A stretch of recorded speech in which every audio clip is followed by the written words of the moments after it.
வணக்கத்திற்கும் மதிப்புக்கும் உரிய ஐயா தங்க காமராஜ் அவர்களே, இதனை ஏற்படுத்தி எனக்கு ஒரு பெரிய மகிழ்வினை, ஒரு பயனாக்கத்தினை உருவாக்கிய தமிழ் இயக்கத்து நற்குமரனாகிய சுகுமார் அவர்களே, என்னுடைய பணிவுக்குரிய, என் அன்புக்குரிய, என் நேயத்துக்குரிய செல்வங்களே, உங்கள் யாவருக்கும் என்னுடைய உளங்கணிந்த நன்றி கலந்த வணக்கத்தை நான் முதற்கண் தெரிவித்துக் கொள்கிறேன்.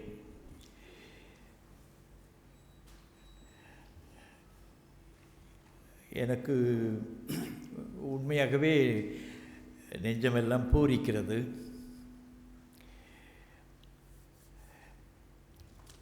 இதனை நான் பயன்படுத்தி கொண்டாக வேண்டும். ஏனென்றால் அடிப்படையான ஒரு பயன் விளைவுக்கான மனத்தோடு நீங்கள் எல்லாரும் அமர்ந்திருக்கிறீர்கள். மற்ற வகுப்புகள் கேட்பதும் மற்ற பாடங்களை படிப்பதும் என்பதும் வேறு. ஆனால் இது நம்முடைய உயிருக்கு ஊற்றம் விளைக்கக்கூடிய, இந்த மண்ணுக்கு நலம் விளைக்கக்கூடிய, இந்த இனத்துக்கு பயன் விளைக்கக்கூடிய ஒரு செயலில் நாம் முன்னிற்கிறோம். நம்முடைய மொழி மிக எளிதான மொழி இல்லை. இதனுடைய வியப்புக்களை 1971 இன்று நீங்களெல்லாம் காற்றிலும் கருவிலும், தாயினுடைய கருவிலும் இல்லாத பொழுதேயே நான் இந்த பணியை தொடங்கினேன். இதை தவிர வேறு எதையும் நான் செய்யவில்லை. எனவே சொல்ல வேண்டிய செய்திகள் என்கிறவை ஏராளமாக இருக்கின்றன. ஏராளம் என்கிறது கூட தமிழ் இல்லை. பாவாணர் தமிழ் என்பார். அளம் என்கிறது உப்பு, அலம் என்கிற உப்பு.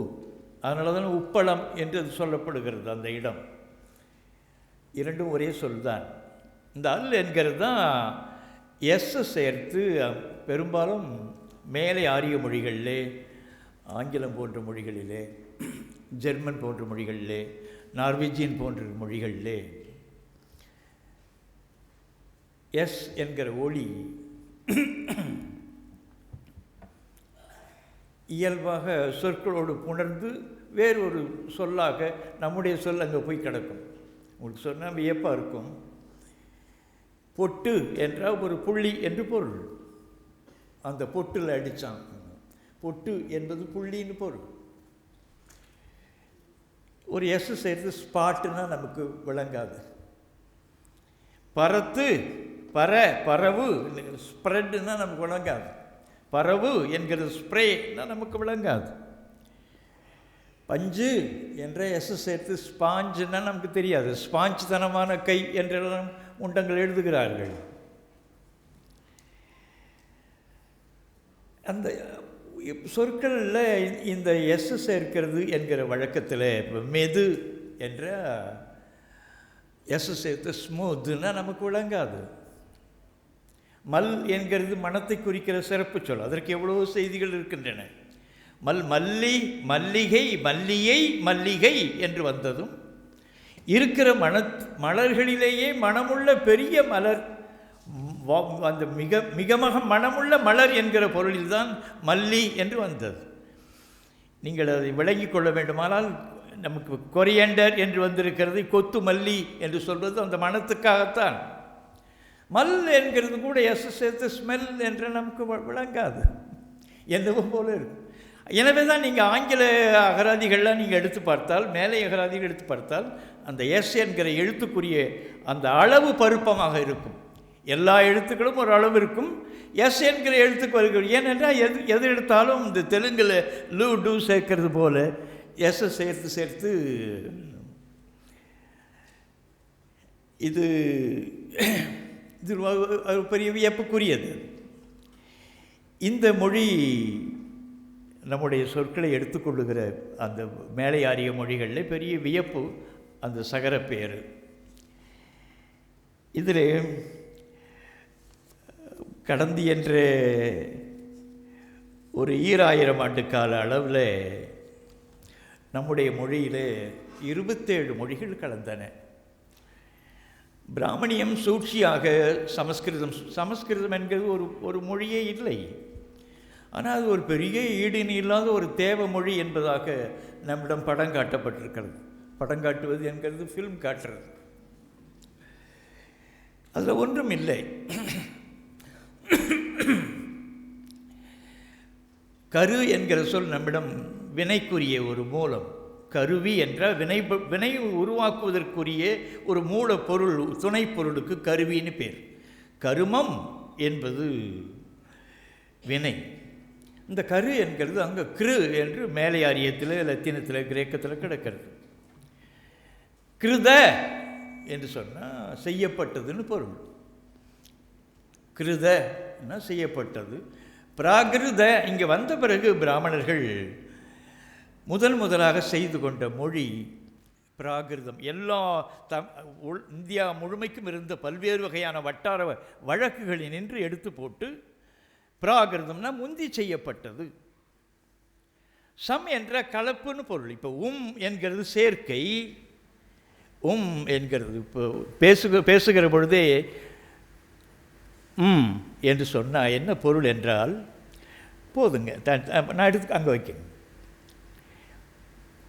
நீங்கள் சொல்கிற செய்தியோடு நான் தொடர்பு கொள்கிறேன், சேர்க்கிறேன் என்கிறதுக்கு தான் ஒவ்வொரு தமிழ் இருக்கிற ஒவ்வொரு அசைவுக்கும் பொருள் உண்டு.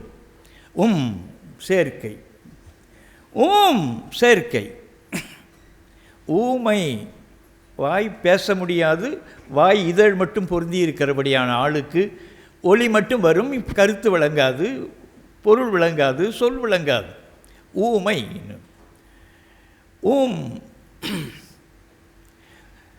என்றால் ஏற்றுக்கொள்வது. 2 தடவை ஒரு சொல்ல சொன்னால் எதிர்மறையாகும். என்றால் இல்லைன்னு பொருள். சொல்கிறியா மாமா, ஊக்கும் சொல்கிறியா மாமான்னு சொல்கிறாளே, அது 2 தடவை சொன்னால் இல்லை. ஆனால் 3 தடவை சொன்னால் வரும். 3 தடவை ஒரு ஒலிப்பை சொன்னால் இல்லை இல்லை இல்லை இல்லை இல்லை அப்படின்னு சொல்லும்போது இருக்கிறதுன்னு பொருள். இல்லை இல்லைன்னா அது அழுத்தமாக மட்டும் இருக்கும். சரி, எதிர்மறையை குறிக்கும். இந்த என்கிற சொற்கள் சேர்க்கையில் தான் நீங்கள் சொல்கிறதோடு நான் ஒத்துக்கொள்ளுகிறேன், இசைகிறேன், பொருந்துகிறேன் என்கிறதுல என்கிறது போல, உனக்கு என்றால் உனக்குன்னு ஆகிறது போல், உலகம் என்றால் உலகம்னு ஆகிறது போல் என்கிறது என்று ஆகும். எனவே நீங்கள் சொல்லுகிறதை ஏற்றுக்கொள்ளுகிறேன் என்கிறதுனால தான் நம்முடைய இலங்கை பிள்ளைகள் என்று சொல்வார்கள். பிறகு என்கிறது என்று ஆனது. நாம் 2 முறை சொல்லி அது ஆமாம் போட்டு கொண்டிருக்கிறோம். இதில் என்கிறது சேர்க்கை. இப்போ புளி இருக்கிறது, பழம் இருக்கிறது, 2ஐயும் சேர்ப்பதற்காக இருக்கிற இணைப்பு இடைச்சொல், கனெக்டிவ் பார்ட்டிகள். அது புளி பழம், புளியம்பழம், புளி அங்கிளை, அது சேர்க்கைக்காக இருக்கிறது. சரி, இது இன்னும் சுருங்கி மட்டும் நிற்கும். என்கிறது மட்டும் நிற்கிறது. வண்ணாரப்பேட்டைன்னு அந்த ஆனா வருகிறது. அந்த 2ஐயும் இணைக்கிற தான் அதுக்குள்ளால் ஒடுங்கி ஆனாவாக நிற்கிறது. சரி, இந்த என்கிறது சேர்க்கை. பிறகு சம் என்று ஆகிறது. அமம் என்கிறது சமம் என்றாகும். அந்தி என்கிறது சந்தி என்றாகும். அமர் என்கிறது போர், அமர் என்கிறது சமர் என்றாகும். அமையம் என்கிறது பொருத்தம், அமைதல் என்கிறது பொருந்துதல், அமையம் என்கிறது சமயம் என்றாகும். இந்த சகரப்பேறு பெறுகிற நிலையில் சம் என்கிறது இந்த கூடுதல் கருத்தை தான் சம் என்கிறது சேர்க்கை என்று பொருளானது. ஆங்கிலத்தில் இருக்கிற லத்தீன வழியாக வந்த சம் என்று SUM போடுறதும், சமம் என்று வருகிறதுக்கான சேம் என்றானதும், அது சிமி என்று தெரிகிறதும், சிமிலி என்று தெரிகிறதும், சிமிலிட்யூட் என்ற அதுபோல் ஆகிறதும், சம் என்கிறது சேர்க்கை, இணையானது என்கிற பொருள் தான் செம் என்று ஆகும்.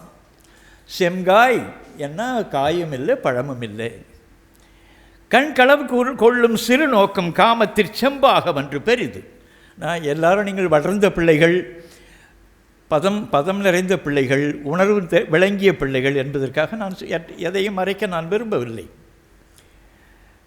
செம்பாகம் என்ற சரிசமம் என்று பொருள்.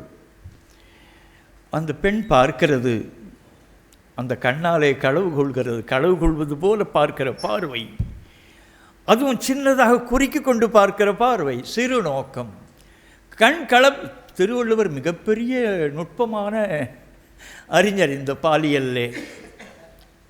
அது காமத்து பால் என்பது. காமன்னா ஒன்றுமில்லை.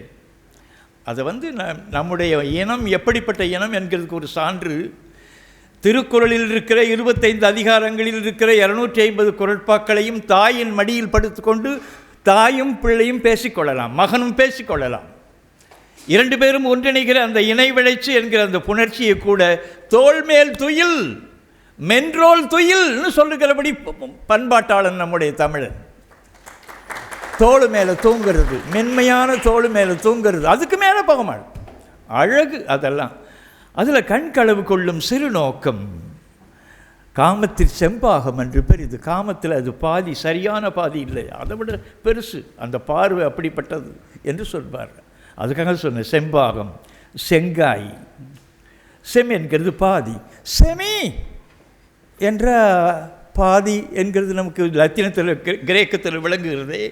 அது நாம் கொடுத்த கொடை.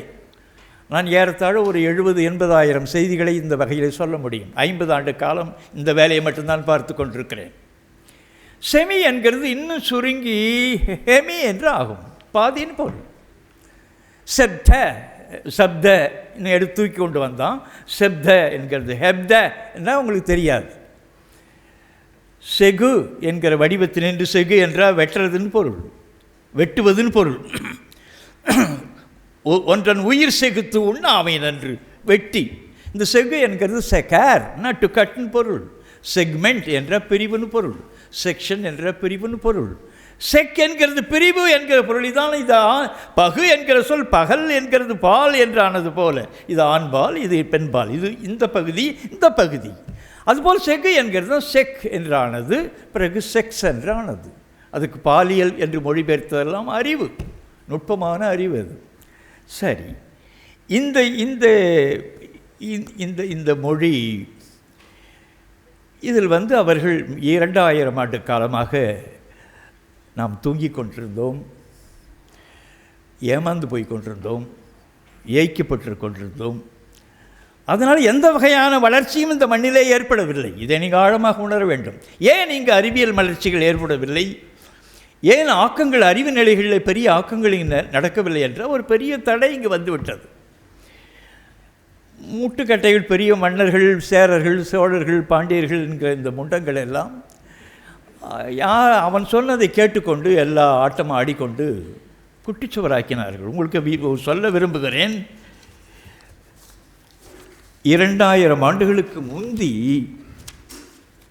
2000 ஆண்டுகளுக்கு முந்தி இருக்கிற ஆள்களுடைய பெயர்களை எல்லாம், நம்முடைய ஆள்களுடைய பெயர்களை எல்லாம் பார்த்தா, தலையாலங்கானத்து செருவென்ற நெடுஞ்செழியன், நம்பி நெடுஞ்செழியன், பாண்டியன் அறிவுடை நம்பி, நன்மாறன், வழுதி, கீரஞ்சாத்தன், முதுகுடுமி பெருவழுதி, இப்படி போகும். அதை எடுத்து புறநானூற்றை பார்த்தா தெரியும். அழகு அழகு பெயர்கள் எல்லாம் இந்த மண்ணுக்குரிய மானத்தோடு வைத்த பெயர்கள். அதுவே அந்த ஒரு 3 நூற்றாண்டு கிபிக்கு பின்னால் வந்திருக்கிறதும் அவர்களுடைய ஆளுமை, அரசர்கள் எல்லாம் அவர்களுடைய ஆளுமைக்கு பொருந்தி நடக்க தொடங்க தொடங்க அந்த பெயர்கள் எல்லாம் மாறினதெல்லாம். மாரவர்மன், அரகேசரி, பராங்குச மாரவர்மன், நான் ஆண்டோடு உங்களுக்கு சொல்ல முடியும். கோச்சடையன், ரணதீரன், ராஜசிம்மன், அதுக்கு பிறகு ஆண்ட முட்டாள்கள். சடிலவர்மன், ஸ்ரீமார ஸ்ரீவல்லபன், வரகுணன், பராக்கிரம பாண்டியன், விக்ரம பாண்டியன், ஜடாவர்மன், குலசேகரன், ஜடாவர்மன், சுந்தரபாண்டியன், குலசேகரன், அரகேசரி, பராக்கிரம பாண்டியன், ஸ்ரீவல்லப, அதிவீரராமன், அபிராம வரதுங்கராமன், ஸ்ரீவலமாறன். இப்படி என்ன கோளாறு நடந்திருக்கிறது. அதில் தான் நமக்கு எல்லாருக்கும் நம்முடைய இனத்துக்கே ஒரு அடிப்படையில் மானங்கெட்டு நாம் எல்லாம் நம்முடைய பெயர்களை எல்லாம், நம்முடைய தாய் தந்தையர்களெல்லாம் வைத்த பெயர்கள், நமக்கென்று வைத்த பெயர்கள் எல்லாம் கண்ணாபண்ணான இருக்கிறது. அருவருப்பாக அதனுடைய அருவருப்புகளை சொல்லவே முடியாது. ஒரு வடநாட்டிலிருந்து ஒரு பெயரை பார்த்தேன். ஒரு குழந்தைக்கு லூபியா என்று பெயர் வைத்திருக்கிறான். என்னன்னா கொஞ்சம் கூட வெட்கம் இல்லாமல் அதற்கு பொருள் எழுதுகிறான். லூப்பு போட்டும் குழந்தை பிறந்திருக்குது. லூப் அவள் மாட்டியும் அந்த பிள்ளை கருத்தடைக்காக மாட்டியும் கூட பிறந்த பிள்ளைக்கு லூபியா. நிரோத்குமார் என்று வைத்துக் கொள்கிற முட்டாள்கள்லாம் வடநாட்டில் இருக்கிறார்கள். நிரோத் போட்டு பயன்படுத்தியும் குழந்தை அவன் பிறந்தான் என்பதற்காக. இது வந்து நாம் அந்த பெயர்களை பார்த்தாலே முழுக்க செய்திகள் எல்லாம் சொற்கள் எல்லாம் வரலாற்றை தூக்கி கொண்டு வருகின்றன. த ரிடில்ஸ் ஆஃப் 3 ஓஷன்ஸ் என்று ஒரு புத்தகம், ஒரு ருஷ்யன் ஆந்த்ரதோ, அலெக்சாண்டர் கொந்த்ரதோ என்று ரிடில்ஸ் ஆஃப் 3 ஓஷன், அது மாக்கடல் மர்மம், முக்கடல் மர்மம் என்றெல்லாம் மொழிபெயர்க்கப்பட்டிருக்கிறது தமிழில். நாம் பெரும்பாலும் எதையுமே படிக்கிறதில்லை, படிக்கிறது போல் நடிக்கிறதில்லை. பெரிய நாம் வல்லவர்கள், நமக்கு தெரியாது ஒன்றுமில்லை என்கிறது எல்லாருடைய மனத்திலும் இருக்கிற ஒரு வகையான வெற்று உணர்வு. அவன் சொல்கிறான், an etymologician has to tell a lot to historian. வரலாற்றாசிரியனுக்கு சொல்ல வேண்டிய செய்திகளை எல்லாம் இந்த வேர்ச்சொல்லியலாளன் வைத்திருக்கிறான். அவனுக்கு அந்த வரலாறு அந்த சொற்களில் இருக்கிறது தெரியும் என்று ஒரு இடத்துல பதிவு செய்கிறான். சரி, இந்த மொழி வளர்ந்திருக்கிறதுக்கு காரணம் அடிப்படையில் ஏன் இதை அழிக்க முடியவில்லை? 2000 ஆண்டு காலமாக 27 மொழிகள் போட்டு துவைத்தெடுத்தன, சொல்ல முடியாத அழிவு பண்ணின. அது தொடர்பாக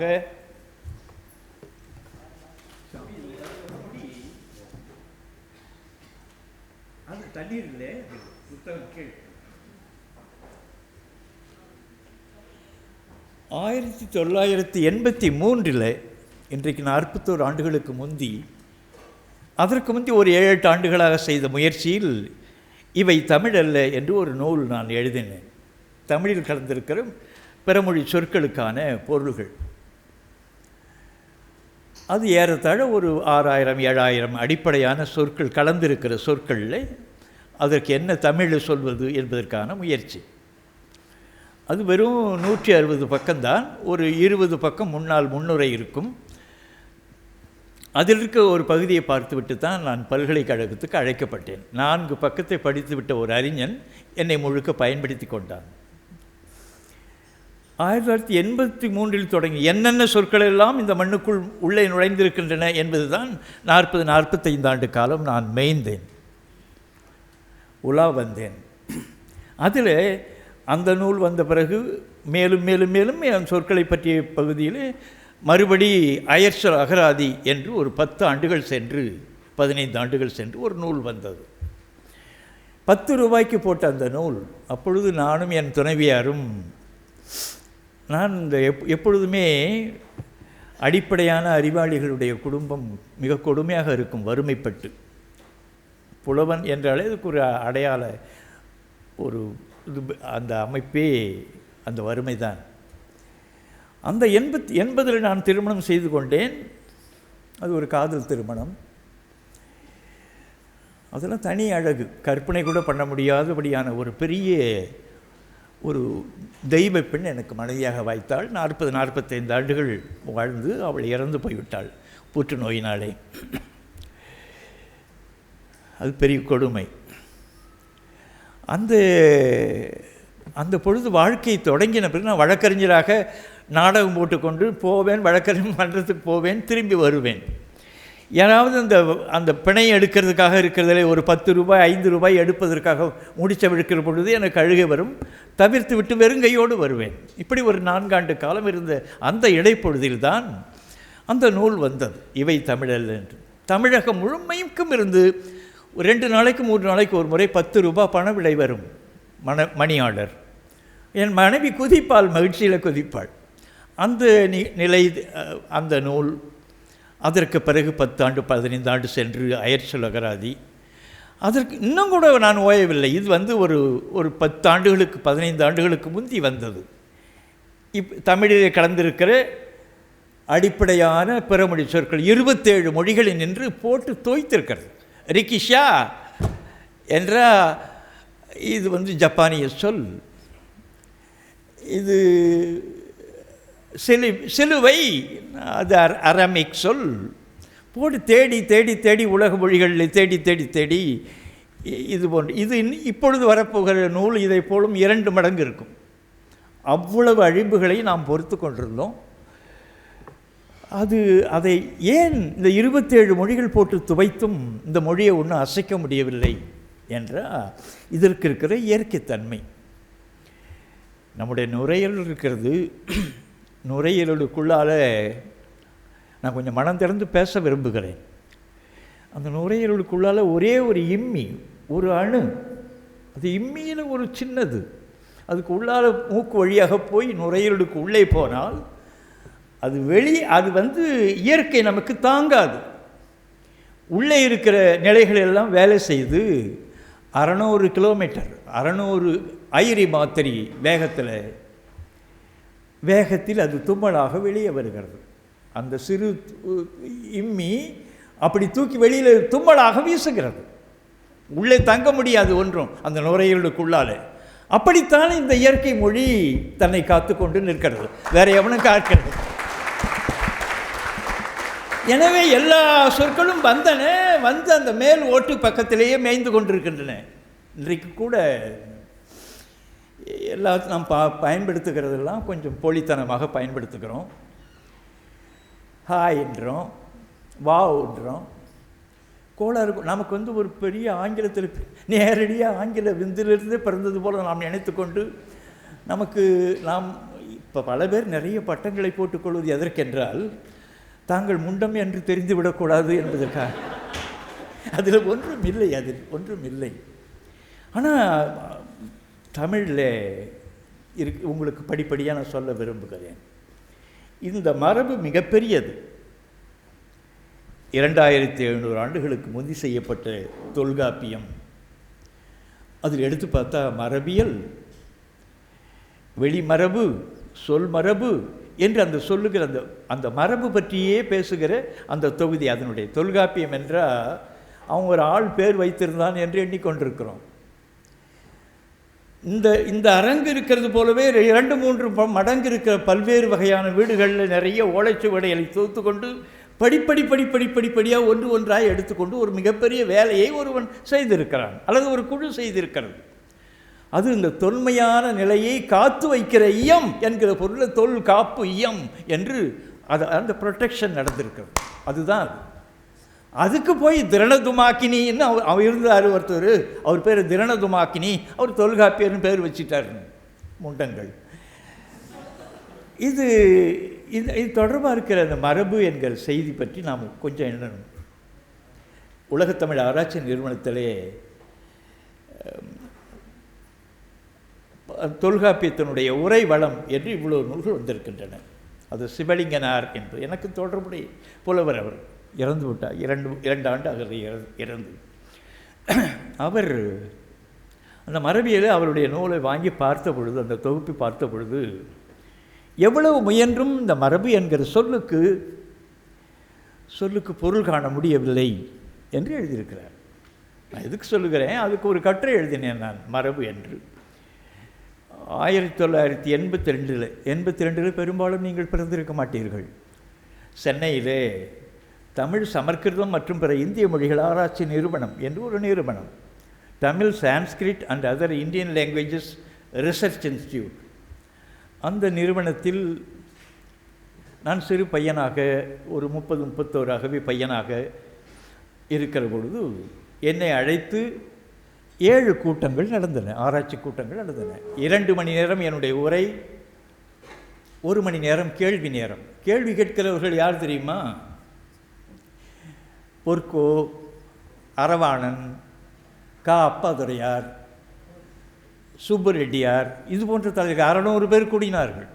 இந்த பையனை வீழ்த்த முடியவில்லை அப்பொழுதே.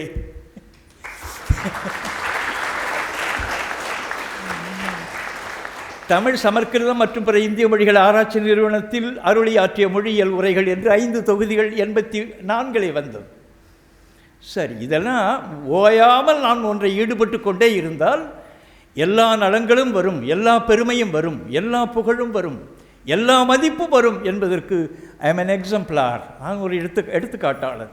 நான் அந்த ஊக்கத்துக்காக உங்களுக்கு சொல்கிறேன். இன்னும் ஒரு 2 விழுக்காடு 3 விழுக்காடு தான் வெளிப்படுத்தி இருக்கிறேன். மீதி இருக்கிறது 98. ஏனென்றால் இந்த இனம் மிக கொடுமையானது. எப்படிப்பட்ட பகையெல்லாம் உண்டு, எப்படிப்பட்ட ஆள்கள்லாம் இருக்கிறார்கள் என்கிறதையெல்லாம் தெரிந்து தான் திருவள்ளுவர் 2000 ஆண்டுகளுக்கு முந்தைய பதிவு செய்தார். உட்பகை இன்னும் ஒரு சொல், அது நம்ம கூடவே இருக்கும், அது கூடவே இருக்கும். ஒன்னாறு அழுத கண்ணீரும் அணைத்து கூட இருந்து கொண்டு இருப்பான், அவன் அழுவான், அவனை ஏற்றுக்கொள்ளாதே என்றெல்லாம் சொல்லுகிறார். உட்பகையெல்லாம் அதெல்லாம் தனி கதை. இந்த மரபு என்கிற அந்த சொல்லுக்கு தெரியவில்லை என்ற உடனே நான் ஒரு கட்டுரை எழுதினேன்.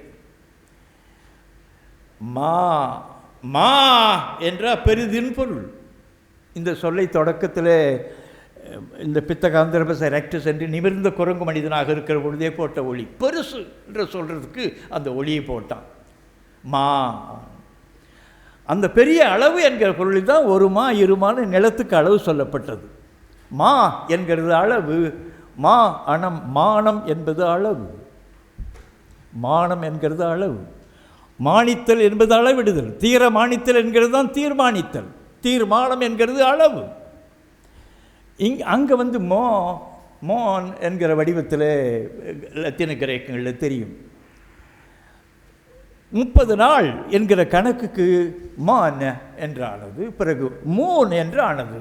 அதைத்தான் கணக்கிட்டு கொண்டு மதி என்று சொன்னான். மதி என்றால் ஏற்றுமதி, இறக்குமதி என்றால் ஏற்றப்பட்ட அளவிட்ட பண்டம், இறக்குமதி என்கிறது இறக்கப்பட்ட அளவிட்ட பண்டம். மதி என்கிற சொல்லில் தான் நிலவுக்கு பெயர் வந்தது. 15 நாள் தேய்கிறது, 15 நாள் வளர்கிறது. இதில் தான் மதம் மாதம் என்று வந்தது. மாதம் என்கிறது அதில் அந்த கணக்கிலே மான என்கிற அந்த வடிவத்தினுடைய தெரிவில் தான் மூன் என்றாகி, மூன்த் என்றாகி, மந்த் என்றாகி ஆனது. நாம் திங்கள் என்று சொல்கிறோம் மாதத்தை குறிக்கிறது. சரி, அது கிடக்கட்டும். மா என்கிறது அளவு பெருசு, பெரியது.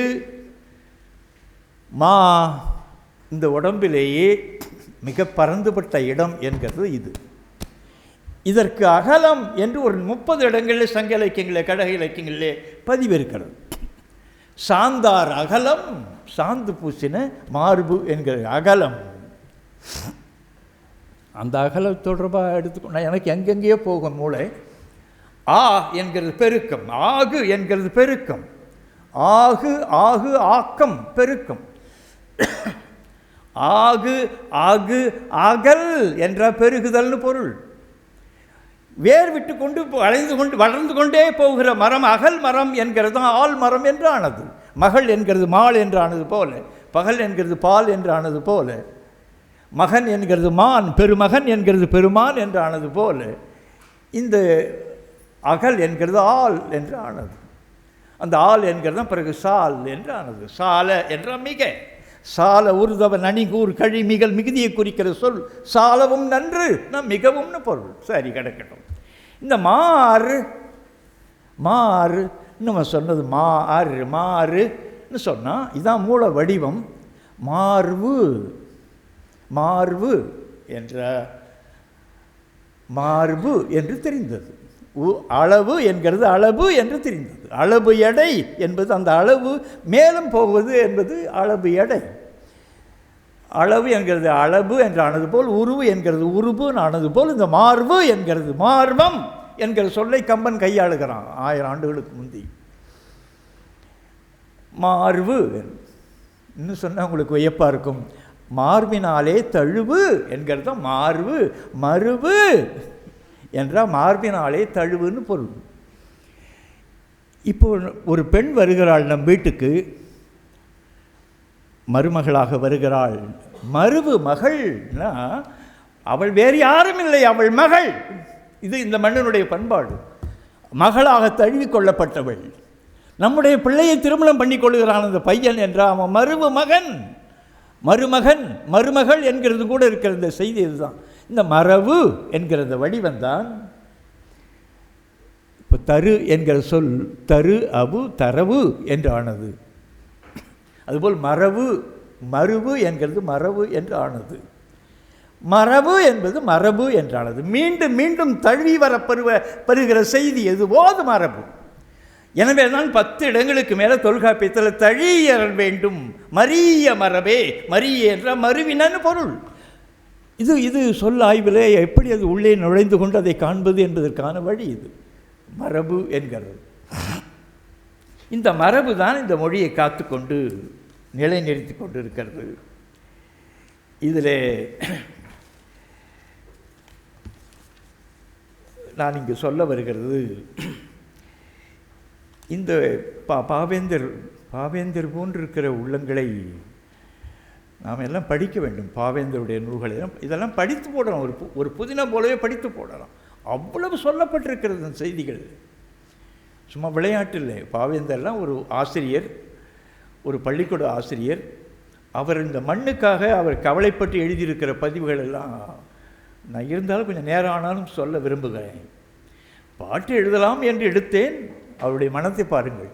பாட்டு எழுதலாம் என்று எல்லாம் எழுதுனா அவனுக்கும் ரூம் போட்டு சிந்திக்கணும். இந்த பயல்களுக்கெல்லாம்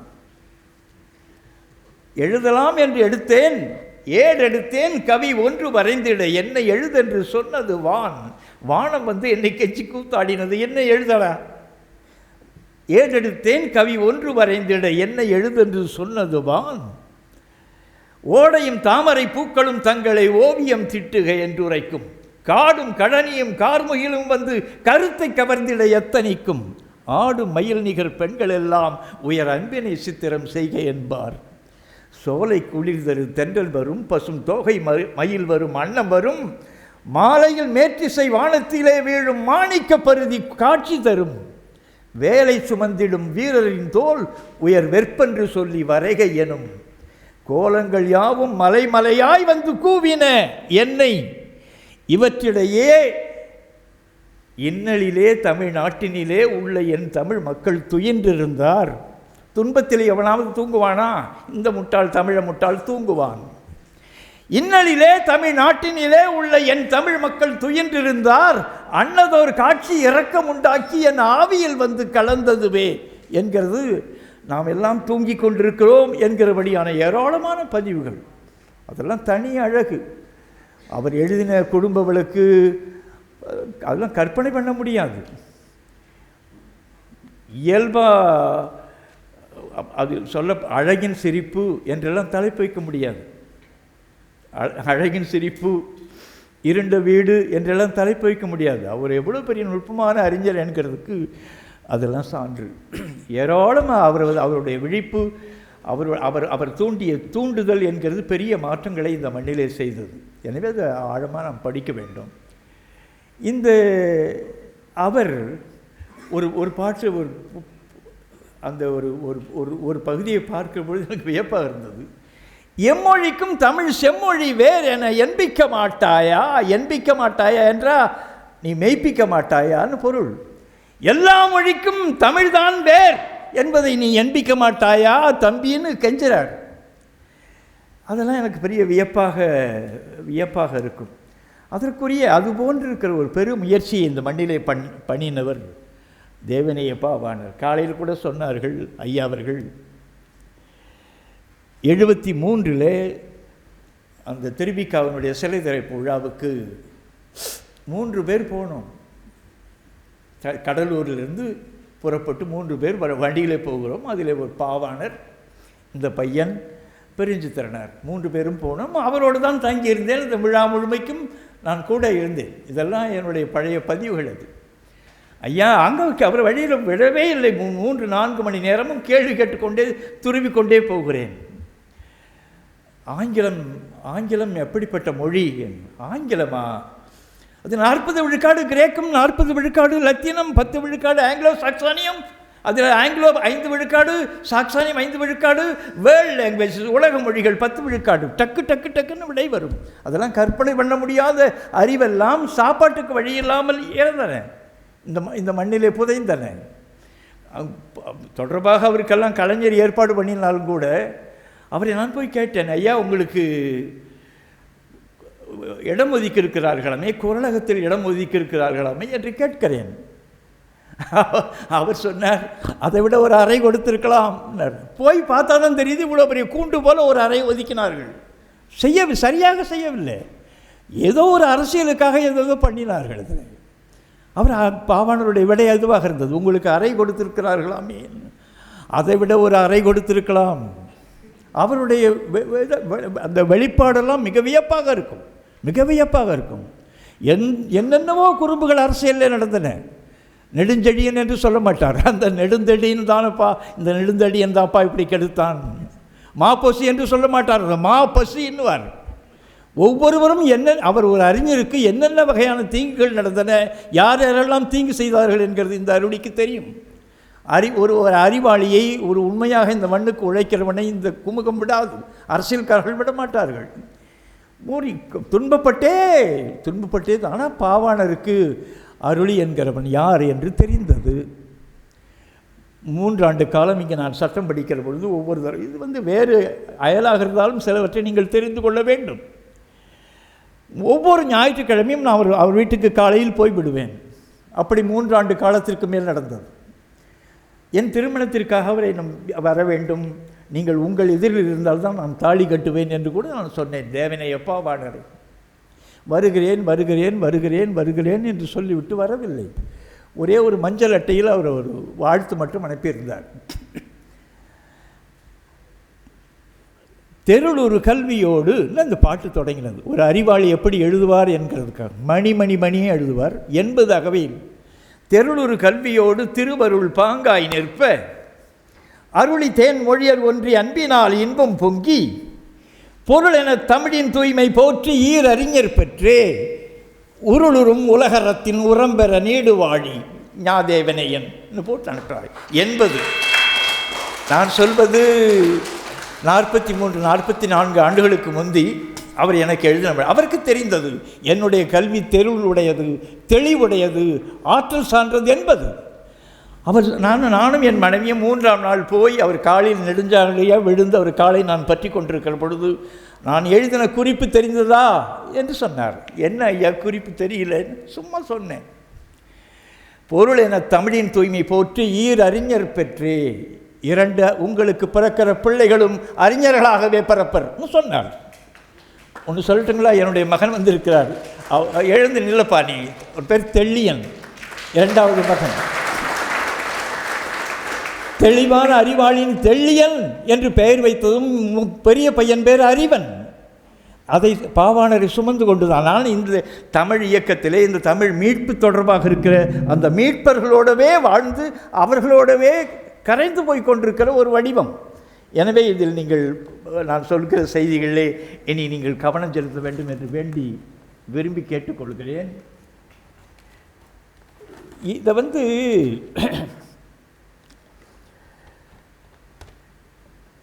ஒரு செய்திக்கு போகிறதுக்கு முன்னால் நான் ஒரு அரை மணி நேரத்துக்குள் அதை ஒரு சின்ன கூறு கூட சொல்ல முடியாது. ஏறத்தாழ நீங்கள் ஒரு 200-300 வகுப்புகளை கேட்ட பிறகுதான் இது பற்றி உங்களுக்கு தெரியும் இந்த அடிப்படையான உழைப்பு எது என்பது. வை என்ற பிரிவு, வைகு என்பது வகு என்று வந்ததும் பிரிவுன்னு பொருள். வகை என்கிறது. வகு என்கிறது பாலியில், பிராகிருதத்தில் வக்க, சிங்களத்தில் வக்க. நூற்றுக்கணக்கான மொழியில் காஷ்மீர் வரைக்கும் இருக்கிற ஒரு மொழிகளில் வக்க. அவன் பார்ப்பான் அழகாக வர்க்க என்று மாற்றினான். வகு என்ன பிரிவுன்னு பொருள். வகு என்கிறது தான் பகு என்று ஆனது. பகு என்கிறது பிரிவு, பகை என்கிறது பிரிவு. பகர் என்ற பிரி என்று பொருள். பகர் என்ன பிரி. இதுதான் மகள் மாள் என்று ஆனது போல், இந்த மகன் என்கிறது மான் என்று ஆனது போல், பகர் என்கிறது பாரன். பார்னா என்ன என்ற வெட்டுவதற்கான கருவின்னு பொருள். ஒரு இடைக்காலத்தில் இருக்கிற ஒரு பாட்டு, வெட்டனவை மெத்தனவை வெல்லாவாம், வெட்டொன்று துண்டிரண்டாக சொல்லப்படுகிற சொல்லினால் ஒன்றும் பயனில்லை. அப்படி பேசிவிடக்கூடாது. வெட்டனவை மெத்தனவை வெல்லாவாம். மெத்துன்னு இருக்கிறது, மெத்து என்கிறது வடிவம் இருக்கிறது. அது மேலே ஆரியத்தின் வழியாக ஆங்கில சாக்சனியத்துக்கு வருகிற பொழுது ஸ்மூத்தாக இருக்குது. வெட்டனவை மெத்தனவை வெல்லாவாம். அந்த மெத்தன்று இருக்கிற அந்த மென்மையான பகுதிகளை வன்மை ஒன்றும் செய்துவிட முடியாது. நம்ம பாட்டெல்லாம் அழகுங்க. வெட்டனவை மெத்தனவை வெல்லாவாம், வேழத்தில் பட்டு உருவம் கோல் பஞ்சில் பாயாது. பஞ்சில் போய் ஒரு மயிரும் பிடுங்க முடியாது. எது? வேல். வேழத்தில் பட்டு உருவம் கோல் பஞ்சில் பாயாது. அழகு வரிகள். வெட்டனவை மெத்தனவை வெல்லாவாம், வேழத்தில் பட்டு உருவம் கோல் பஞ்சில் பாயாது. நெட்டிருப்பு பாறைக்கு நெக்கு விடா பாறை. நெடிய இரும்பு என்கிறது தான், இரும்பு ஆணி என்கிறது தான் இருப்பாணின்னு ஆகி இழுப்பாணின்னு சொல்லிட்டு இருக்கிறோம். குடை என்பது, குடைதல் என்பது தொலைத்தல் என்கிற பொருளில் குடவு பாறை என்கிறது தான் கொடவு, கடவு என்ற கடவு பாறை என்கிறது தான் கடப்பாறைன்னு சொல்லிட்டு இருக்கிறோம். இழுப்பாணி கடப்பாறைன்னு சொல்லிட்டு இருக்கிறோம். இதற்கு இருப்பு பாறைன்னு பேர். பாறை என்கிறது என்ன, பிளப்பதற்காக இருக்கிற இரும்பு தண்டுன்னு பொருள். அதுதான் பார்ன்னு ஆனது. பாரை நீங்கள் ஆங்கிலத்தில் ஆக்ஸ்ஃபோர்டு அகராதியை பார்க்கிற வழக்கம் நாம் மேற்கொள்ள வேண்டும். பார்ன்னு போட்டுட்டு இன்னொரு வடிவத்தை BARRA பாரான்னு போட்டு ஆரிஜின் டூபியஸ், ஆரிஜின் அப்ஸ்கியூர், எங்கன்னு தெரியல, பாரா என்றால் இந்த வழியில் இருக்குது. கடப்பாறைக்கு தெரியுமா உங்களுக்கு ஆங்கிலத்தில் யாருக்காவது?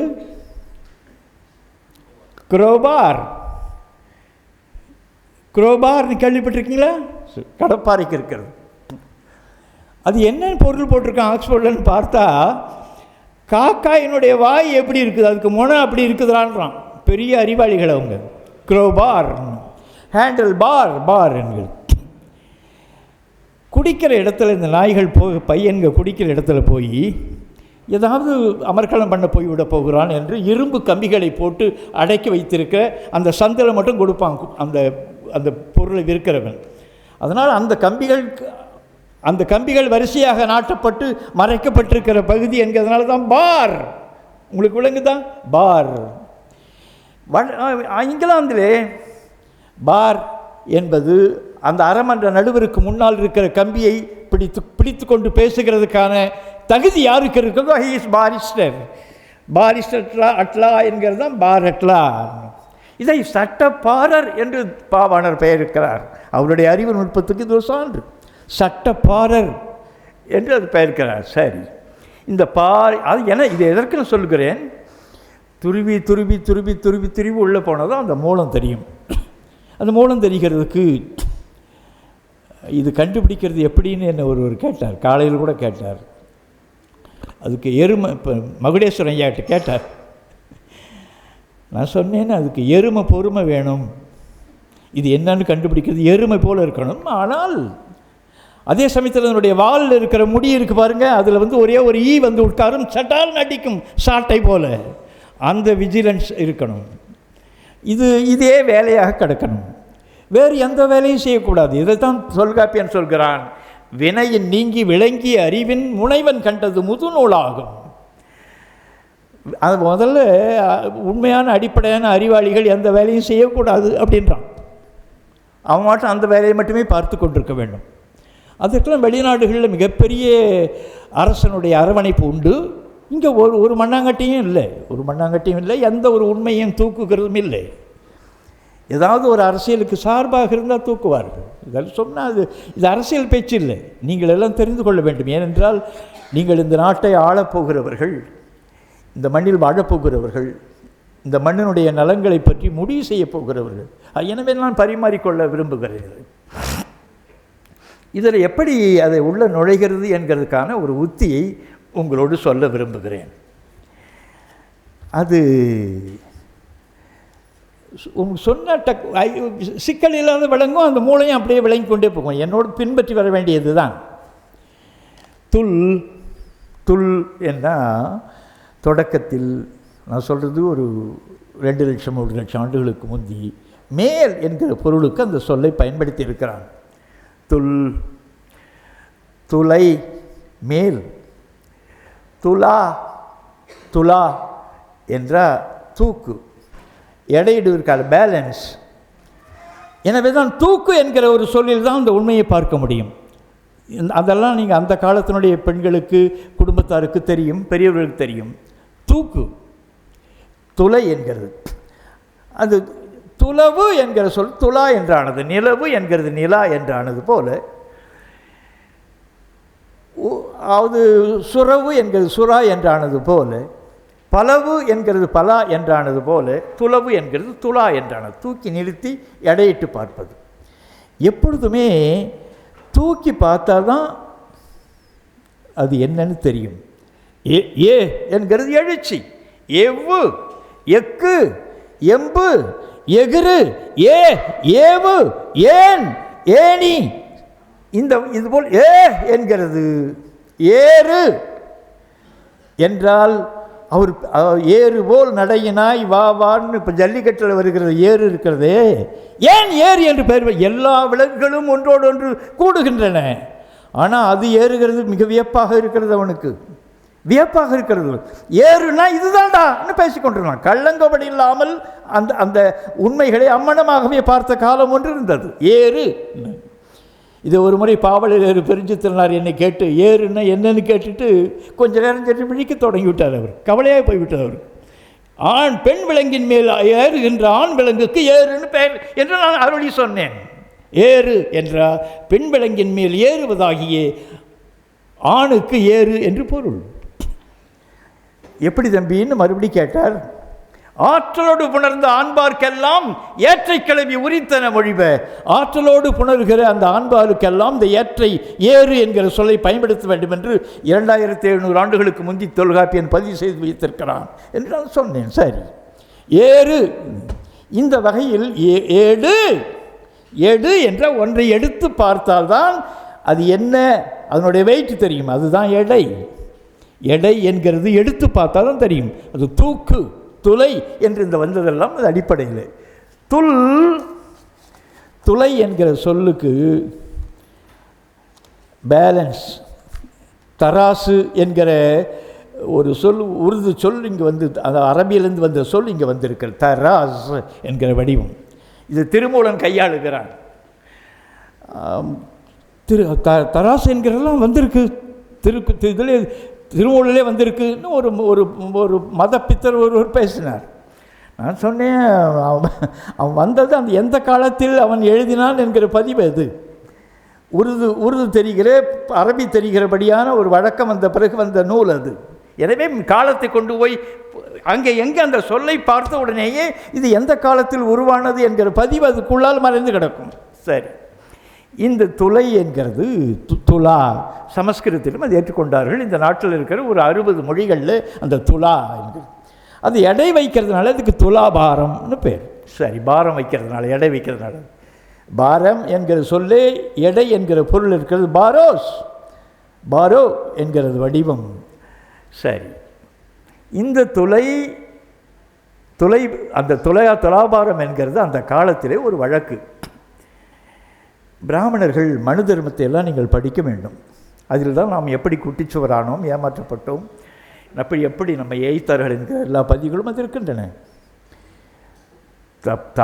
தாயும் பையனும் படுக்கக்கூடாது, மகளும் அப்பனும் படுக்கக்கூடாது என்றெல்லாம் எழுதியிருக்கிறான். எனவே உடல் உணர்வு என்பது அப்படிப்பட்டது எளிதானது இல்லை, அது தப்பாக்கிவிடும். எனவே அப்பாவும் மகனும் படுக்கக்கூடாது என்றெல்லாம் எழுதியிருக்கான். பெண்ணை இழிவுபடுத்தினது போல இந்த மண்ணில் எழுதப்பட்ட மனு தர்மம் போல வேற எங்கேயும் உலகத்தில் பார்க்க முடியாது. அவ்வளவு இழிவுகள். இந்த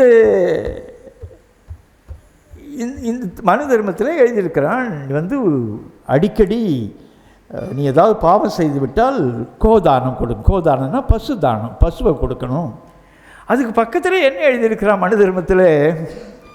என்ன புண்ணியம் வரும் தெரியுமா, என்ன பயன் வரும் தெரியுமா? அந்த மாட்டுக்கு, அந்த பசு மாட்டுக்கு எவ்வளவு மயிர் இருக்கிறதோ அவ்வளவு பயன் வரும் என்று எழுதியிருக்கிறான். இது மனு தர்மத்தில் இருக்கிறது. எவ்வளவு மயிர் அந்த பசு மாட்டில் இருக்கிறதோ அவ்வளோ புண்ணியம் கொஞ்சம் சேருண்டா, நீ கோதானம் கொடு, பிராமணனுக்கு கொடு என்று பதிவு செய்திருக்கிறான். சரி, அதே போல் துலாபுருஷதானம் என்று, துலாபுருஷதானம் என்றால் துளையில் ஏறி அதில் ஏறிக்கொண்டு, பேலன்ஸில் ஏறிக்கொண்டு, அந்த தராசில் ஏறிக்கொண்டு தன்னுடைய எடைக்கு எடை கொடுக்கிறது. அதை அந்த காலத்து முட்டாள்கள் மன்னர்கள் கொடுத்தார்கள். இந்த மன்னர்கள் செய்த அட்டூழியங்கள் எல்லாம் கொஞ்சம் நெஞ்சம் இல்லை. அவன் அந்த புறம் என்று வைத்திருந்தாலும் எதுக்குன்னு தெரியாது. நீங்கள் கொண்டி மகளிர் என்று இருக்கும், போய் இந்த நாய் இன்னொரு பகுதியில் போய் போரிடுகிற பொழுது அங்கே இருக்கிற பெண்களை எல்லாம் தூக்கி வந்து விடுகிறது. அதற்கு தான் அந்த புறம் இருந்தது. அதற்கு கொண்டி மகளிர்னே 6 இடங்களில் சங்க இலக்கியங்கள் இருக்குது. கொண்டு வந்த பெண்கள் என்று பொருள். இவனெல்லாம் அவன் நேர்மையான ஆளெல்லாம் இல்லையா, ஒருத்தவன் 2 பேர், சில பேர் நமக்கு ஒரு வாய்ப்பாக நமக்கு காண கிடைத்தாங்க. அதில் ஒரு மாந்தனையத்தை பார்க்கலாம். சரி, இந்த அவன் ஏறிக்கொண்டு அந்த எடைக்கு எடை கொடுக்க வேண்டும். ஒரு சின்ன செய்தி, வரலாற்று செய்தி. நான் எந்த வகையான பொய்யும் சொல்லவில்லை, சொல்வதற்கான தேவையும் இல்லை. இது இதுக்கு துலாபுருஷதானம் என்ற ஆள் ஏறி உட்கார்ந்த பிறகு அந்த எடைக்கு எடை கொடுக்கிறது. இவ்வளோ முயற்சிகள் பண்ண பெரியாரை வெங்காயம் தான் கொடுத்தானுங்க நம்ம ஆளுங்க, எடைக்கு எடை வெங்காயம் கொடுத்தாங்க, அதுக்கு மேலே ஒன்றும் கிழிக்கலை. சரி, அவர் இயல்பாகவே ஒரு பெரிய பணக்காரர், செல்வர். அது வேறு வகையில் அந்த செல்வமெல்லாம் இப்பொழுது வேறு வகையில் கணக்கு பார்த்து கொண்டிருக்கிறார்கள். இந்த ஆள் எடை கொடை என்கிறது, துலாபுருஷதானம் என்கிறது எப்படி நடந்தது என்கிறதை 1800 ஆண்டுகளுக்கு முந்தி இளங்கோவடிகள் பதிவு செய்கிறார். நீங்கள் கொஞ்சம் ஆழமாக கவனிக்க வேண்டும். நாம் எப்படி ஏமாந்து போனோம் என்கிறதுக்கு இதில் ஒரு வரலாற்று செய்தி இருக்கிறது. இதில் இது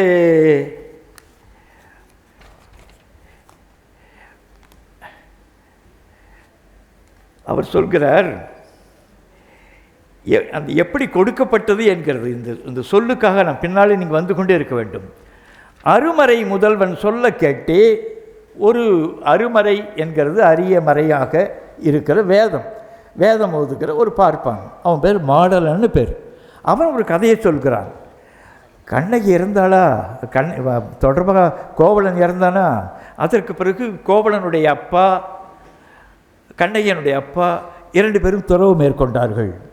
கோவலனுடைய அம்மா கண்ணகியனுடைய அம்மா இவர்களெல்லாம் இறந்து போனார்கள், அவங்க மனைவி இறந்து போனார்கள், என்னென்னவோ சொல்லி இது தொடர்பாக இதற்கு பிறகு இந்த மன்னன் வந்து ஆண்டான் என்று செங்குட்டுவன் என்று ஒரு கேரள மடையன், சேர மடையன், அந்த செங்குட்டுவனிடம், சேரன் செங்குட்டுவன் பெரிய புடுங்கியவெல்லாம், அவனிடம் போய் சொல்கிறான். உடனே அவனுக்கு தாங்கவில்லை மகிழ்ச்சி. உடனே துலாபுருஷதானம், ஆளடை கொடை கொடுங்கள். என்ன கொடுக்கிறது? தங்கம். உங்களுக்கு தெரியுமா, இன்றைக்கு விலை 5723 ரூபாய். இன்றைக்கு 500 ரூபாய் ஏறி இருக்கிறது. காலையில் செய்தித்தாளை பார்த்துட்டு, ஓ 5721 கிராம், ஐயா 6000 கிட்ட நெருங்குகிறது. போயிடுச்சா? சரி, நான் காலையில் பார்த்தவன் பழைய ஆள்.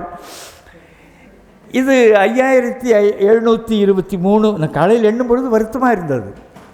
இந்த பெண்களுக்கு பிடித்திருக்கிற பேய் இருக்கிறது, இந்த நகை பேய், அதில் ஒன்றும் இல்லை.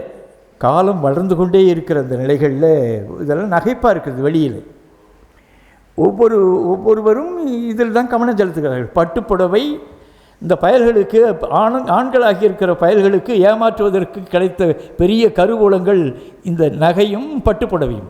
அதை போட்டால் அவன் மட்டும் தொலைக்காட்சி பக்கத்தில் உட்கார்ந்து கொண்டு எந்த சிக்கலும் இல்லாமல் இருக்கலாம். இவன் மட்டும் மேயலாம், இவன் என்ன வேணாலும் அவளை ஏமாற்றலாம். சரி, இந்த எவ்வளவு கொடுத்தான், தன்னுடைய எடைக்கு எடை கொடுத்தான் என்கிற பதிவு செய்கிறார். அருமறை முதல்வன் சொல்ல கேட்டே பெருமகன் மறையோர் பேணியாங்கவர்க்கு ஆடக பெருநிறை 5 இரட்டி. ஆடகம் என்கிறது தங்கத்தை குறிக்கிறது ஒரு சிறப்பு சொல். அடு என்கிறது அட்டாலும் பால் சுவையில் குன்றாதுன்னு போல அந்த பொன்னை சுடுகிறதுனால அதற்கு ஆடகம் என்று பேர். அடகம் என்கிறது ஆடகம். அடு என்கிற சொல் வெப்பம் என்று பொருள். இதுதான் ஹாட்டுன்னு ஆகிறது ஆங்கிலத்துக்கு போகும் பொழுது. அடுப்பு என்பது அதற்காக இருக்கிறதுன்னு பொருள். அடு என்கிற அந்த சொல் இன்று சேர்க்கை என்கிற பொருளில் அடுப்பு, அடு என்றால் அது அட்டாலும் பால் சுவையில் குன்றாது. அடுதல் என்பது சுடுதல்னு பொருள். இந்த அடகம் என்கிற ஆடகம் என்கிறது தங்கத்தை குறிக்கிற, பொன்னை குறிக்கிற ஒரு சிறப்பு சொல் தமிழிலே இருந்தது. பித்தளை இருக்கிறதே, அந்த பித்தளையை திருட்டுத்தனமாக சேர்த்து இழைத்து செய்கிற அந்த திருட்டுத்தனத்துக்கு பேர் தான் பித்தளை ஆடகம் என்பது பித்தளாட்டம். புரியுதுங்களா? அவன் பித்தளாட்டக்கார பேர் வழி என்றால் பொன்னிலே பித்தளையை சேர்த்து செய்கிற திருட்டுத்தனத்துக்கு பித்தளாட்டம். பித்தளாட்டம் பேழையினுள் பாம்பிருக்கும் பித்தளாட்டம் அறிவினோ என்று பாம்பாட்டி சித்தர் பாடலில் இருக்கிறது. பித்தளாட்டம், பித்தளையும் ஆடகமும் சேர்ந்தது.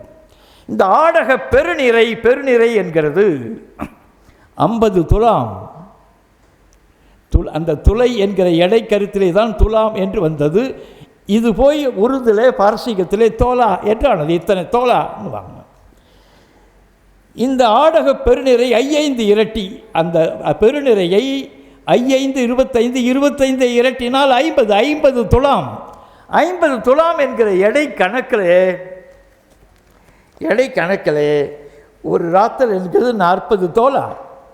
ஒரு தோலா என்கிறது ₹1 எடை. ₹1 எடைன்னா அரேபிய இதில் ₹1 எடை. அது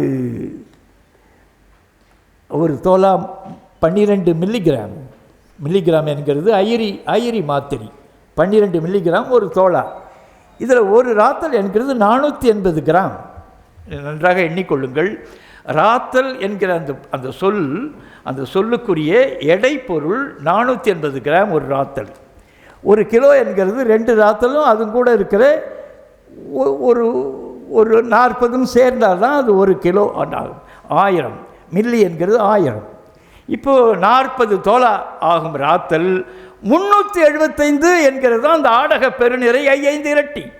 அவனுடைய எடை 180 கிலோ. நல்ல தின்று கொடுத்து அந்த சேரப்பையில் கொடுத்து 180 கிலோ. இந்த அருளி போலும் அந்த மடையன் 3 மடங்கு இருந்தான். இவன் 60 கிலோ, அவன் 180 கிலோ. 180 கிலோ பொன் என்று சொன்னால் தங்கம் என்கிறது. ஏறி உட்கார்ந்து அந்த நாய் அந்த பாப்பானுக்கு கொடுத்தது என்கிறது, அந்த மாடல மறையோனுக்கு கொடுத்தது. அதை சொல்கிற பொழுதே அவர் மாடல மறையோன் கொள்கென கொடுத்தாங்க. 180 கிலோ என்கிறது. 1 கிலோ இன்றைக்கு 5,72,300 ரூபாய். இதில் 1030 கோடியே 1,40,40,000 ரூபாய் தங்கத்தை ஒரு சின்ன பொய் சொன்னான் என்கிறதுக்காக அவன் கொடுத்தான் என்கிறது. எதுக்குன்னா இந்த துளை என்கிறது சொல்லுக்காக இந்த வழக்கமெல்லாம் இருந்தது. துலாபுருஷ தானம் என்றெல்லாம் இருந்தது. ஆள் எடை கொடை என்கிறது. இது எதுக்கு சொல்ல வர்றேன்? துளை உனக்கு என்கிறது உனக்கு நகர்ந்து போல் தொலை தொல் மேல் தொல் காப்பியம். தொல் என்பது தொலைவு. அவன் என்னென்னு குழம்பிட்டு லத்தீனத்திலும் கிரேக்கத்திலையும் டெலிகிராஃப் டெலிஃபோன் என்ன சொல்கிறது டெலன்றதுல நம்ம அவன் என்னன்னு தெரியலைன்னு முடிச்சுட்டு இருக்கான். சரி, இது கிடக்கட்டும். தொலை சரி. இந்த தொல் என்கிற அந்த வடிவம் முயங்கு என்றால் முயங்குன் ஆகி மயங்குன் ஆகும். துளிர் என்றால் தொழிர் என்றாகி தளிர்னு ஆகும். குடை என்றால் கொடையின் ஆகி பிறகு கடையின் ஆகும். குடையறது என்றால் கொடையறது, கடைசல் என்றால் தொலைக்கிறதுன்னு பொருள். குடம் என்கிறது கடம்னு ஆகும். கொடம்னு ஆகி கடம்னு ஆகும். உகர அகர திரிபு. இந்த தொல் என்கிற இந்த வடிவம் தொலை என்கிற வடிவம் மேல் என்கிற பொருள் இருந்தது. தலை என்று வந்தது. தலை என்றால் இருக்கிற உடம்பிலேயே மேன்மட்ட பகுதி எதுவோ அது தலைன்னு சொல்லப்பட்டது. உங்களுக்கு காரணம் புரிகிறதா? தலை என்ற உச்சப்பகுதி. இப்போ இந்த மண்ணில் பள்ளம் தோண்டி பார்த்தவன் டேய் நாம் எல்லாம் மேலே நிற்கிறோண்டா, கீழே போயிட்டே இருக்குது மேலே நிற்கிறோம். எனவே இதை தலை என்று இந்த இடத்தை சொன்னான். வியன்றலை என்ற வியல் என்பது விரிவு. வியல் என் கிளவி அகல பொருட்டே. வியல் என்பது விரிவானது என்ற பொருளை உடையது என்று தொல்காப்பியன் குழம்புகிறான். இன்றைக்கு ஒரு கோளை இவனுக்கு வெறும் கண்ணாலேயே எல்லாவற்றையும் காணுகிற பெரிய ஞானி மரபினர் நம்முடைய ஆள். வியலன் வியாழன் என்பது இன்னைக்கு இருக்கிற கோள்களிலே மிகவும் பரந்துபட்ட கோள் என்று 43 ஆண்டுகளுக்கு முதிதான் கண்டுபிடிக்கிறான். வியலன் என்கிறது வியாழன் என்று. அவன் பிராமணன் சும்மா இல்லை. எதற்காக தமிழன் இப்படி வைக்கிறான் என்று தெரிந்து கொண்டு பகு என்ற பெரிய, பகா என்ற பெரிய, பக்காளியா பெரிய ஆள், பகா அசுரன் என்பது பகாசுரன், பகடு என்பது பேர் எருத்தின் நாமம், பெரிய எருது. பகு என்கிற சொல்ல பிருகு, மெது என்கிறது மிருது நாக்கிறது போல், படி என்கிறது பிரதி நாக்கிறது போல், படிமை என்கிறது பிரதிமா நாக்கிறது போல், இந்த பகு என்கிற பிருகு, பெரு உடையார் என்கிறத பிருகத் ஈஸ்வரர், பிருகத் நலபலம். அதுபோல வியாழன் என்கிறதுக்கு என்ன பொருளை தமிழன் வைத்திருக்கிறான் என்று தெரிந்துதான் பிருகஸ்பதியின் வைத்தான். அவன் ஜூயிஸ்பட்டர் என்று ஜூபிட்டர் என்று அவன் சொன்னான். சரி, கிடக்கட்டும். இந்த நிலையில் தலை என்கிறது மேல், அகன்றலை, வியல் பெயர்கள் வைக்கிறதுல காமாட்சின்னு பேர் வைக்கலாம், என்னன்னு தெரியல. காம கண்ணை உடையவள்னு பொருள். மீனாட்சின்னா அச்சம்னா கண், மீன் போல கண்ணை உடையவள்னு பொருள். மீனாட்சி, காமாட்சி, விசாலாட்சின்னா முண்டகண்டின்னு பொருள். விசாலமாக இருக்குது. வியல் என்கிற மயிர மசுர் என்கிறது போல், உயிர உசர என்கிறது போல், வியல் என்கிறது விசல் என்று சொன்னால் விசால நமக்கு தெரியாது. இந்த முட்டுக்கட்டை இந்த கண்ணதாசன் தன்னுடைய மகளுக்கு விசாலி என்று பெயர் வைத்தது உங்களுக்கு தெரியுமா? விசாலின்னு பெயர் வைத்தான். ஏதோ அவனுடைய கோளாறுல. இப்போ விசாலம் என்கிறது விரிவு, அயல் என்கிறது அசல்னு சொல்கிறது போல் இருக்கிறது. இந்த இந்த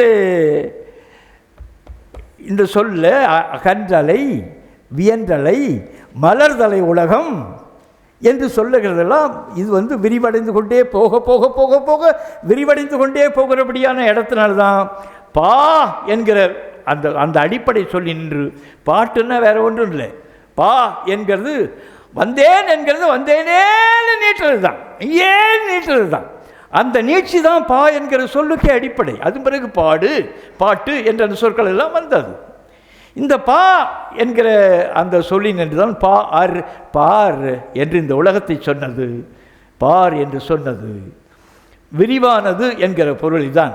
இந்த வியன்றலை, அகன்றலை, நனந்தலை உலகம், நனந்தலை என்று வருகிறதெல்லாம் அது விரிவு.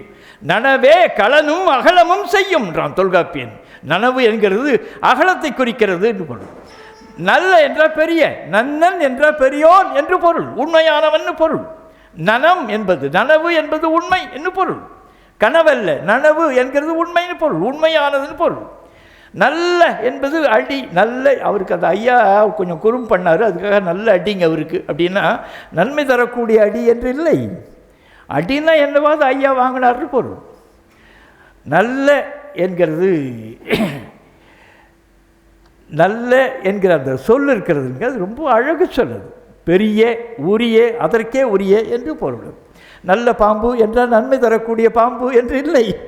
பாம்பு என்றால் அது என்னவோ அதற்குரிய முழு இலக்கணமும் அமைந்திருக்கிற உயிரி என்கிற பொருளுக்கு தான் நல்ல பாம்புன்னு வைத்தான். அந்த நல்ல என்றால் உண்மையான பொருள். நல், நன்று என்கிறது பெரியது. நன்று என்கிற நன் என்றால் பெரியது, நனி என்றால் பெரியது. நனி நன்றி என்றால் நனினா என்ன? நல், நன், நனி. சால, உரு, தவ, நனி, கூர், கழிமிகள், நனி என்கிறது. சரி, இந்த தலை என்கிற இந்த வடிவம் மேல் என்கிற பொருளில் இடத்தை குறித்தது.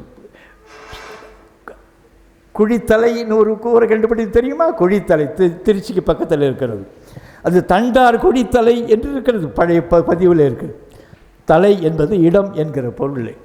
அவன் தலை என்கிறத ஒரு இப்போ திரைப்படத்தில் கூட ஒரு முண்டத்துக்கு வரார் தலை அப்படின்னுவான். தலை தெரியுமா? சரி, என்ன தலையோ அது. அந்த தலை என்கிற அந்த வடிவ தலை என்கிறது தலைன்னு கொஞ்சம் சொல்லுகிறது கூட தான் எஸ்ஸை சேர்த்து தலைன்னா நமக்கு புரியாது, தலைன்னா தெரியாது. இப்போது நாம் எவ்வளோ பெரிய மரபு, நம்முடைய மரபு, நம்முடைய முன்னோர்களுடைய அறிவு எப்படிப்பட்டது என்பதற்கு அன்னம் நுனினா வருடர வரும் ஒரே வரி. அன்னம் என்றால் தட் இஸ் பேலட். நாக்கினுடைய உள்பகுதி மேல் கூரை இருக்குதே, அதுக்கு அன்னம்னு பேர். அன் என்றால் மேலேன்னு பொருள். அன்னம் என்ற மேலே, பேலட், அந்த மேல் கூரை, நாக்குக்கு உள்ளால் இருக்கிற மேல் கூரை, உள்ள இருக்கிற கூரை. அந்த அன்னம் நுனினா நாக்க கொண்டு போய் அந்த நுனி நாக்கால வருட ரட வரும், ராணா வரும், ராணா வரும். இதெல்லாம் இந்த அறிவெல்லாம் இப்போ இல்லைங்க. அன்னம் நுனினா வருட ரட வரும், ராணா வரும், ராணா வரும். இங்கெங்கே இது எழுத்து இங்கெங்கே பிறக்கும் என்கிறதெல்லாம் நம்முடைய பாட்டன்கள் சொல்லிவிட்டு போனதெல்லாம் பெரிய மந்திரம். சரி, இந்த இந்த நிலை போலவே அன்னம் மேல், அண்ணல் மேம்பட்ட தலைமை, அண்ணன் மேம்பட்டவன், அண்ணன் தம் பின்னால் பிறந்தவன் தம்பி, தம்பின் என்கிறது தம்பி, அண்ணன் என்கிறது மேம்பட்டவன், அண்ணி, அண்ணல், அண்ணாந்து. ஒரு நாய், ஒரு நாய்னா ஒரு அந்த காலத்தினுடைய கதை தலைவன், நாயகன் தலைவன்ட்டு சொல்கிறா, டே நாயே, இந்த பிள்ளையை நீ அழைச்சிட்டு போகிற, அண்ணாம் தேந்திய வனமுலை தளரினும், டே இப்போ பெருசாக இருக்குது, மேலே ஏந்தி இருக்குது, இது கொஞ்சம் தளர்ந்து போகும் இல்லையா, நாயே விட்டுறாதரான்ற ஒரு பாட்டில் குறுந்தொகையில் அண்ணாந்தேந்திய வனமுலை தளரினும் தன்னரும் கூந்தல் நரை முடித்து இறங்கினும் நரை வந்துடும் இல்லை, விட்டுறாதரா நாயே ஒன்றையே நம்பிட்டு வராடா அப்படின்னு அந்த காலத்தினுடைய பாட்டு. அதெல்லாம் தனி அழகுங்க. அண்ணாந்து பாம்பு அனந்தன்ன பாம்பு மேலே அனரி மேல், அன் என்கிறது மேல், அன என்கிறது மேல், அன்ன அன ஏ போட்டு கிரேக்கத்தில் குழம்புறான். அன என்றால் அப் அப், அனாலஜி மேலே ஒப்பிடுகிறது, அனலைசிஸ் மேலே உடச்சி பார்க்கறது, அனட்டமி அது மேலே உடச்சி பார்க்கறது. அன என்கிறது மேல், அன என்கிறது இங்கிலீஷில் பார்த்தீங்கன்னா நீங்கள் ஆன் என்று போட்டிருக்கானே, அன என்று கிரேக்க சொல்லுகிறான். நம்முடைய அண் என்கிறது சரி. இந்த அன்னம் என்கிற வடிவத்தில் இதில் இது சொல்லுகிறது உம்பு என்று தான். உம்புன்னா மேல், உயிர்னா மேல், உயர்னா மேல், உய்தல்னா மேலே ஏறி தப்பித்து கொள்ளுதல். உயர்த்தி என்கிற ஒரு வடிவம் இருந்து மயிர மசுர் என்கிறது போல் உயர உசுர் என்கிறது போல் உசத்தின்னு ஒசத்தின் ஆகி ஒஸ்தின்னா நீ பெரிய ஒஸ்தியா. இவன் நம்முடைய மொழியே அரபி போல உருது போல பேசுறதுல பெரிய மன்னன்கள் நம்முடைய ஆள்கள்.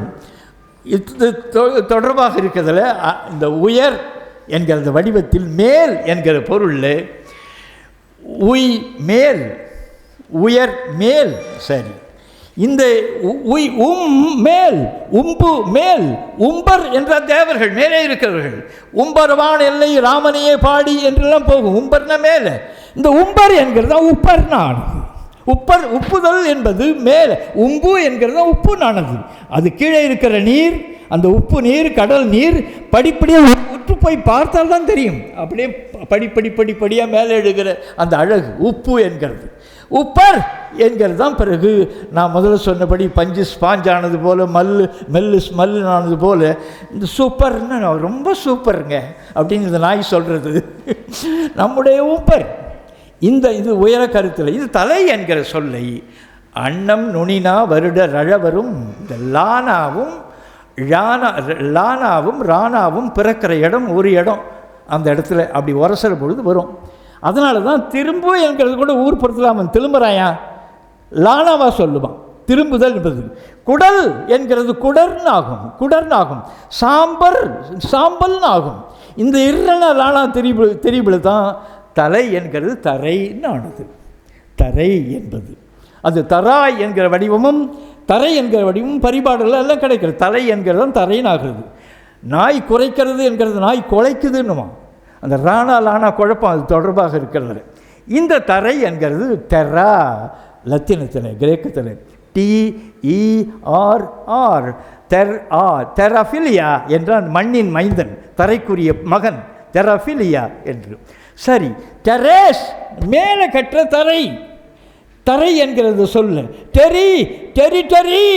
Territorial, terrestrial, terrace, Teresa நிலமகள்.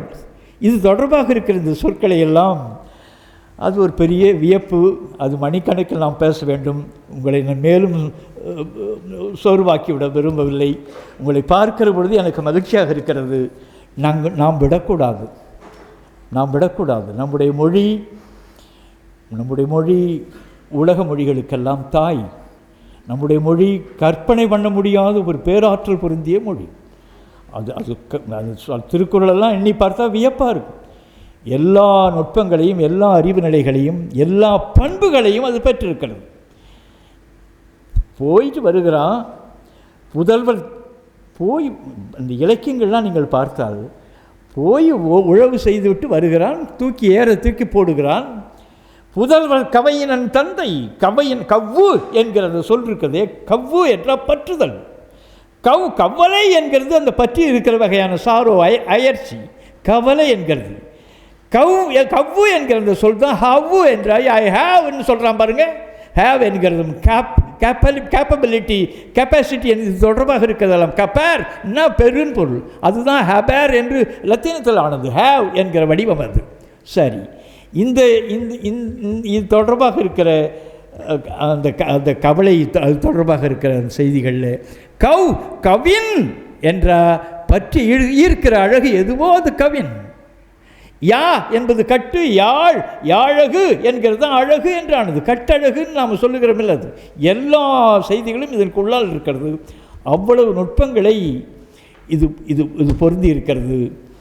அது ஒரு பெருமைக்குரிய செய்தி. இவனுக்கு இருக்கிற ஒரே ஒரு இவனுக்கு இருக்கிற ஒரே பெருமையும், இவனுக்கு இருக்கிற ஒரே தகுதியும் இவன் தமிழன் என்கிறது தான், இவள் தமிழச்சி என்கிறது தான். அதுக்கு மேலே எந்த வகையான பெருமையும் வேண்டாம். உலகம் முழுமைக்கு இருக்கிற இன்றைக்கு அறிவுக்கெல்லாம் இதுதான் அடிப்படையாக இருக்கிறது என்கிற அத்தனை மூல செய்திகளையும் இந்த மொழி பொதிந்து வைத்திருக்கிறது. அது வியப்புக்குரிய செய்தி. நீங்கள் கோரலேஷன் என்று வருகிற ஒரு சொல்லுன்னா பாவாணர்லாம் புதல்வர் கவையனன் தந்தை போய் அந்த குழந்தைய கவ்வறான். பிள்ளையை பெற்று போட்டு இவன் மாட்டம் மேய்வான். அப்படி இருக்கக்கூடாது. குழந்தை உன்னுடைய குழந்தை, நீ பெற்றது, உனக்கு பிறந்தது. போய் புதல்வர் கவையனன் தந்தை மென்மொழி புதல்வன் தாயோ இருவரும் கவையினர். அவ பார்க்குறாள், முட்டாளே நீ சும்மா இருக்காதடி, 2 பேரையும் போட்டு கட்டுன்றான். புதல்வர் கவையினன் தந்தை மென்மொழி புதல்வன் தாயோ இருவரும் கவையினல் இனிதுமன்ற அவர் கிடக்கை. அந்த படுக்கை இருக்கிறதே, அந்த கிடக்கை மிக இனிமையானது. மன்ற என்றால் தட் இஸ் இண்டீட். மண் என்றால் நிலையானதுன்னு பொருள், மன்ற என்றால் நிலையானதுன்னு பொருள், செட்டைன்லின்னு பொருள். மன்ற என்கிறது மன்னன் என்றால் இந்த நாயாண்டுன்னு அவன் மகனே ஆளணும், பிடுங்கணும். மன்னன் என்றால் அவனுக்கு மகன் வரணும், அவன் தான் மன்னன். மன்னியே என்ற நிலை பெற்ற மன்னிய மூவேந்தர்கள் மழை வளர்ந்த மகளேன் மன்னியே என்றால் மன்ற இனிது மன்ற அவர் கடக்கை நனியிரும் பரப்பின் உலகுடன் உரிமை. இந்த உலகத்தையும் இந்த காட்சியையும் ஒன்றாக இணைத்து பார்த்தால் இரண்டும் சமம், ஒட்டுமொத்தமான உலகத்துக்கு சமம். அந்த பெண் போய் அந்த குழந்தையையும் அவனையும் சேர்த்து தழுவது. எப்படி நாய்களாக வாழ வேண்டும் என்கிறதுக்குரிய பதிவுகளை பண்ணி வைத்திருக்காள். வாழ்க்கை என்கிறது என்ன என்றால் ஒரு பொழுதும் வாழ்வதறியார் கருதுப கோடியும் அல்ல பல.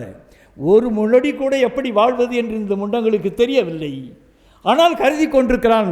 கோடி எண்ணங்களோடு ஒவ்வொருவரும் அலைகிறான் என்று திருவள்ளுவர் சொல்கிறார். வை என்ற பொருத்தம், வாய் என்கிறது பொருத்தம், வாய்ப்பு என்கிறது பொருந்தியது. வாய்ப்பு என்பது பொருந்திய சூழல், வாய்க்கை என்கிறது பொருத்தம். இதைத்தான் உடன்பாடில்லாதவர் கெண்மை குடங்கருள் பாம்போடு உடன் உறைந்தற்று. உடன்பாடாக வாழ்க்கை என்றால் உடன்பாடு தான். அதனால தான் மனம் என்று சேர்க்கைக்காக வைத்தான். மண்ணுதல் என்ற சேர்தல்னு பொருள், மனம் என்பது சேர்க்கைன்னு பொருள். அது தொடர்பாக இருக்கிற அந்த இயல்பு தான் வாழ்க்கை. அந்த உடன்பாடு இல்லை என்றால், வீட்டுக்குள்ளாலே திடீர் என்று ஒரு நல்ல பாம்பு புகுந்து விட்டது என்றால், அது எங்கே இருக்கிறது என்று தெரியவில்லை என்றால் குடும்பத்தாருக்கு எப்படி இருக்குமோ அப்படி திக்குன்னு இருக்கும் இந்த உடன்பாடு இல்லாத வாழ்க்கை. உடன்பாடோடு நடந்து கொள்ளுங்கள், அதுதான் வாழ்க்கை, அதுதான் பெருமைக்குரியது என்று பேசுகிற நம்முடைய அறத்தையும் நம் தமிழையும் இரு கண்களாக போற்றி நாம் மீட்சி பெறுவோம். உங்களை எல்லாரையும் நான் திரும்ப வணங்குகிறேன். இதுவரை இவ்வளவு அமைதியாக கேட்டதுக்காக உங்கள் தாள்களில் பணிந்து விழுகிறேன். வணக்கம், நன்றி.